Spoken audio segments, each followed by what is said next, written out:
എല്ലാവർക്കും ജെറിക്സ് മീഡിയയിലേക്ക് സ്വാഗതം.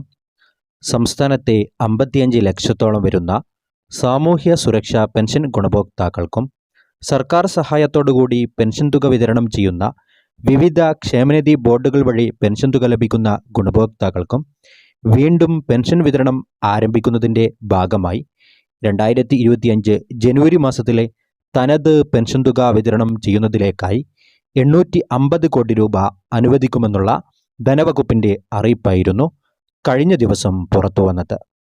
ഇതിനു പിന്നാലെയാണ് പെൻഷൻ ഗുണഭോക്താക്കൾക്ക് സന്തോഷവാർത്ത എത്തിയിരിക്കുന്നത്.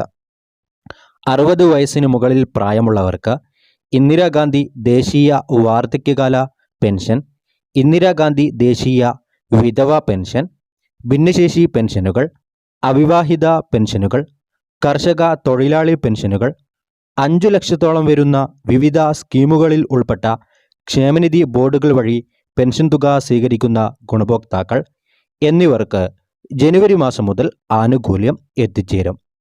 ക്രിസ്തുമസ് ന്യൂ ഇയറിനോട് അനുബന്ധിച്ച് വിതരണം പ്രഖ്യാപിച്ച ആദ്യഘട്ട പെൻഷൻ തുകയുടെ വിതരണം സംസ്ഥാനത്ത് അവസാന ഘട്ടത്തിലാണ്. ബാങ്ക് അക്കൗണ്ട് നമ്പറുകൾ നൽകിയിട്ടുള്ള 27 ലക്ഷത്തോളം വരുന്ന ആളുകൾക്ക് തുക എത്തിച്ചേർന്നു. എല്ലാ മാനദണ്ഡങ്ങളും കൃത്യമായി പാലിച്ചിട്ടും അക്കൗണ്ട് നമ്പറുകളിലൂടെ തുക സ്വീകരിക്കുന്ന ഗുണഭോക്താക്കൾക്കും കൈകളിൽ പെൻഷൻ തുക സ്വീകരിക്കുന്ന 24 ലക്ഷത്തോളം വരുന്ന ആളുകൾക്കും തുക മുടങ്ങിയിട്ടുണ്ട്. എങ്കിൽ ഇവർക്ക് ഇന്നുകൂടി പെൻഷൻ തുക എത്തിച്ചേരും.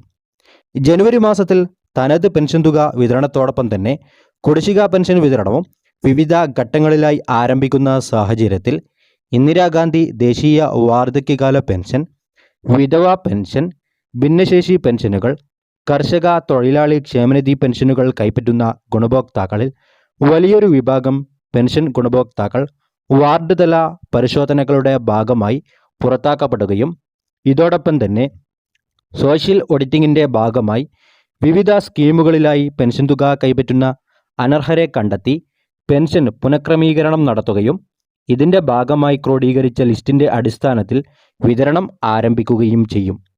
കുടിശ്ശികയായിരിക്കുന്ന 4 മാസത്തിലെ പെൻഷൻ തുകയായ 6400 രൂപയിൽ ഒരു ഗഡു പെൻഷൻ കുടിശ്ശിക ജനുവരി മുതൽ മാർച്ച് വരെയുള്ള കാലയളവിനുള്ളിൽ അനുവദിക്കുമ്പോൾ ഗുണഭോക്താക്കൾക്ക് 3200 രൂപ വീതം എത്തിച്ചേരുന്നതായിരിക്കും.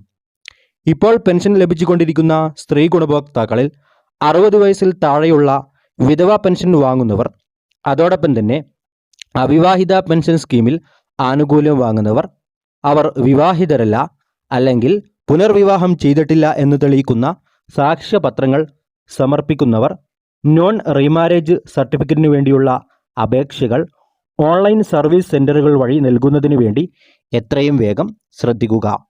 ആധാർ കാർഡ്, റേഷൻ കാർഡ്, അതോടൊപ്പം തന്നെ ഭർത്താവിൻ്റെ മരണ സർട്ടിഫിക്കറ്റ് പഞ്ചായത്തിൽ നിന്ന് അല്ലെങ്കിൽ വാർഡ് മെമ്പർ സാക്ഷ്യപ്പെടുത്തിയത് സഹിതമാണ് അപേക്ഷ വെക്കേണ്ടത്. ലഭിക്കുന്ന നോൺ റീമാരേജ് സർട്ടിഫിക്കറ്റ് ആധാർ കാർഡിൻ്റെ കോപ്പി കൂടി ചേർത്ത് പഞ്ചായത്തുകളിൽ ഹാജരാക്കാൻ ഇപ്പോൾ പ്രത്യേക അറിയിപ്പുകൾ നൽകിയിട്ടുണ്ട്. പഞ്ചായത്തുകൾ, കോർപ്പറേഷനുകൾ, മുനിസിപ്പാലിറ്റികൾ എന്നിവിടങ്ങളിലെല്ലാം ഈ നിയമം ബാധകമാണ്.